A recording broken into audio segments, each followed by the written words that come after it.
Hi and welcome to our technical analysis session, and today we will talk about the Relative Strength Index or RSI.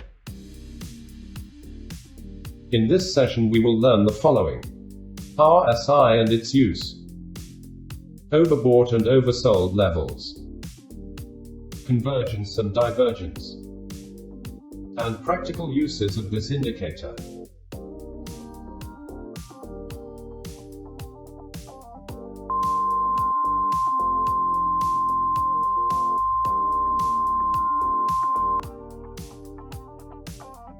Let's get started.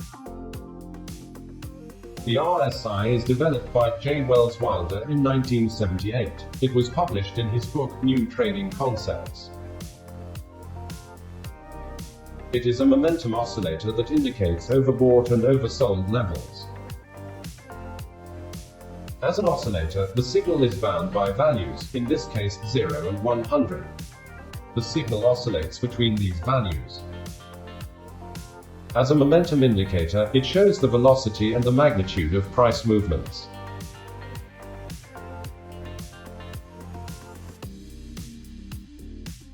Let's examine the RSI. Take a look at the values and lines. The number 14 here is the number of days the RSI utilizes. A trader can use whatever value he wishes, but let's leave 14 as a default value.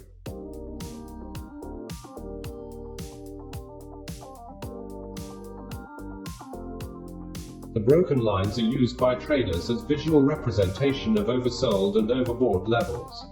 The number 30 and 70 are the default oversold and overbought levels respectively. It can also be modified by changing the settings.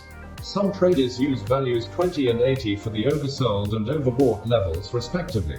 But let's also leave 30 and 70 as a default. What does it all say?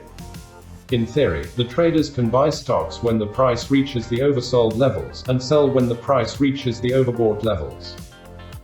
It is a reliable indicator, especially when the stock is moving in sideways, as it is an oscillator.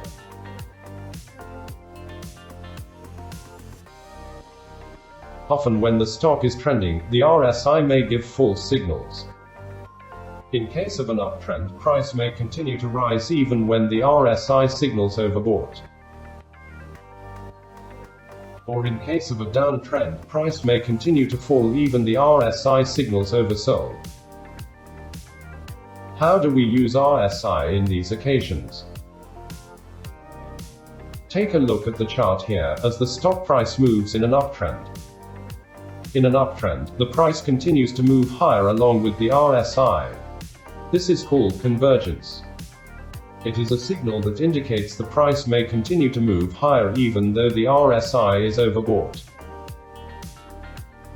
In a downtrend, same is true, as the price continues to move lower as the RSI continues to move to its lower oversold area.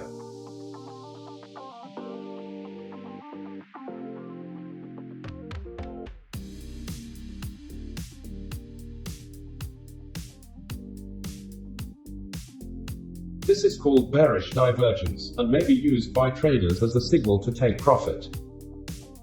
In this chart, we can see that the price makes higher highs, but the RSI makes lower highs. A bearish divergence occurs when the RSI creates an overbought signal followed by a lower high that matches the higher highs on the price.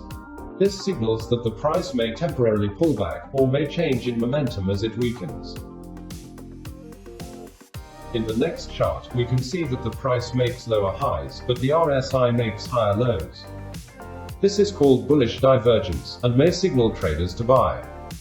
A bullish divergence occurs when the RSI creates an oversold reading followed by a higher low that matches the lower lows in the price. It may signal that the price is gaining bullish momentum.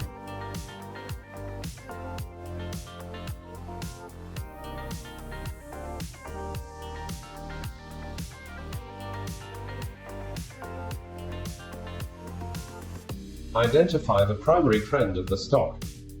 Use RSI as a signal to buy or sell if the price is trending sideways, that is, buy when the price is oversold, and sell when it is overbought.